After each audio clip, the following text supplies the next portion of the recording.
Hello दोस्तों, नमस्कार। स्वागत है आप सभी का एक बार फिर से एक नए वीडियो में। इस वीडियो में हम लोग सीबीएसई बोर्ड क्लास 10th में क्षितिज गद्य भाग में नेताजी का चश्मा जो पाठ है, जो स्वयं प्रकाश द्वारा लिखा गया है, उसके गद्यांश पर आधारित जो प्रश्न पूछे जाते हैं, बोर्ड परीक्षा में 5 नंबर के प्रश्न आते हैं, उन्हीं प्रश्नों का अभ्यास इस वीडियो में हम करेंगे। इसी तरह के वीडियो हमारे चैनल से लगातार जारी रहेंगे।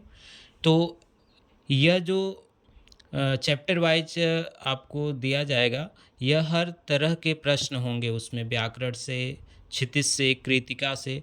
तो यह शुरुआत है पहले पार्ट से। इसी तरह की वीडियो आपको लगातार मिलते रहेंगे इस चैनल के माध्यम से। तो चैनल में नए हैं तो लाइक, सब्सक्राइब, शेयर ज़रूर कीजिएगा।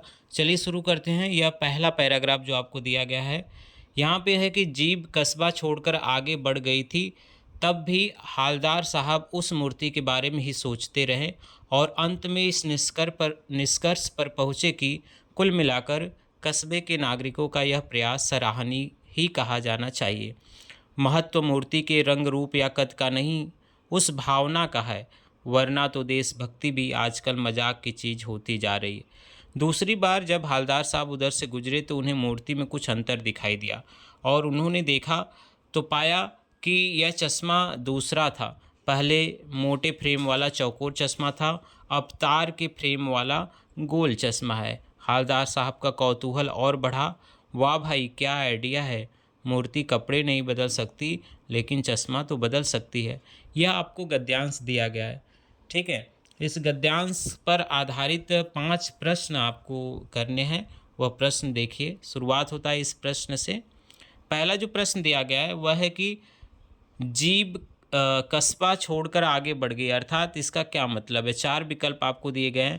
पहला है जीभ कस्बे में बिना रुके आगे बढ़ गई, जीभ कस्बे में रुककर आगे बढ़ गई, जीभ कस्बे में रुक गई, जीभ कस्बे में नहीं गई।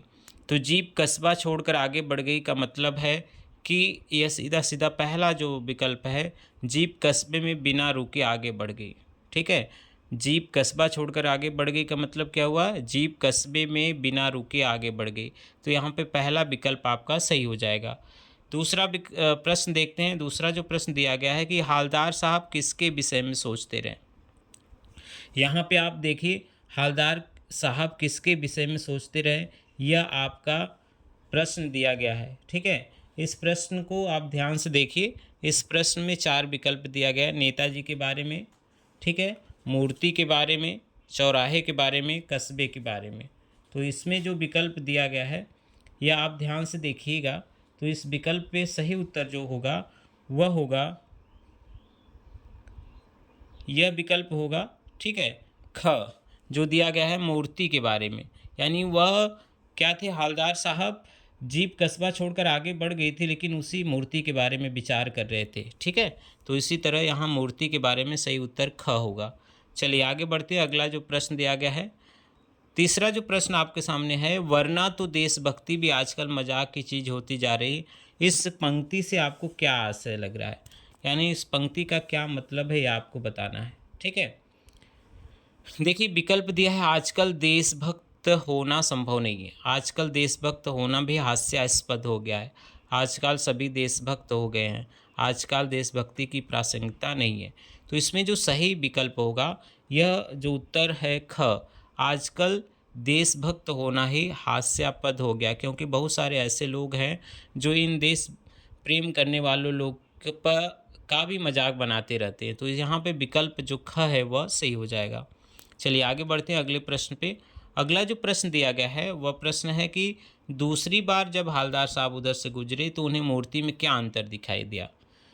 दिया कि विकल्प दिया गया है कि मूर्ति पर कोई चश्मा नहीं था, मूर्ति पर पुराना चश्मा था, मूर्ति पर एक नया चश्मा था, मूर्ति क्षतिग्रस्त थी। तो दूसरी बार जब वे उधर से गुजरे हालदार साहब, तो उन्होंने देखा कि मूर्ति पर एक नया चश्मा था। यह चश्मा बदला जा रहा था बार बार। तो उन्होंने देखा तो मूर्ति पर जो चश्मा था वह एकदम नया था, ठीक है। तो यहाँ पे ग विकल्प सही हो जाएगा। चलिए आगे बढ़ते हैं अगले प्रश्न पे। पांचवा जो प्रश्न है, नेताजी का चश्मा पाठ है, क्या है। देशभक्ति के भाव पर व्यंग करता है, देशभक्ति की प्रासंगिकता पर सवाल उठाता है, देशभक्ति के महत्व को स्थापित करता है, देशभक्ति के प्रति उम्मीद जगाता है। यह 4 विकल्प आपको दिया गया है। तो यह जो पाठ है नेताजी का चश्मा पाठ, जिसमें लेखक यह बताना चाह रहे हैं कि आज भी बहुत सारे ऐसे लोग हैं, ऐसे बच्चे हैं जिनके हृदय में आज भी देशभक्ति की भावना खत्म नहीं हुई है। जो आप पढ़े होंगे पाठ तो आपको यह पता चला होगा कि सरकंडी का चश्मा जो अंत में बच्चे लगाते हैं, यह उम्मीद जगाता है कि आज भी देशभक्तों की कमी नहीं है। तो यहाँ पर जो विकल्प घ है वह आपका सही हो जाएगा, देशभक्ति के प्रति उम्मीद जगाता है। ठीक है, नेताजी का चश्मा पाठ जो है वह देशभक्ति के प्रति उम्मीद जगाता है। तो यह आज पहला यह गद्यांश था इस पाठ पर। इसी तरह हर पाठ पर अभी इस पाठ में 2-3 और गद्यांश कराएंगे जो महत्वपूर्ण है। आप जानते हैं कि इस बार पैटर्न बदला है, व्याकरण में बहुविकल्पी प्रश्न नहीं आ रहे हैं, अति लघुत्तरी प्रश्न आ रहे हैं। तो उस हिसाब से आपको तैयारी करना है। मिलते हैं एक नए वीडियो में, तब तक बने रहिए हमारे साथ। जय हिंद, जय भारत।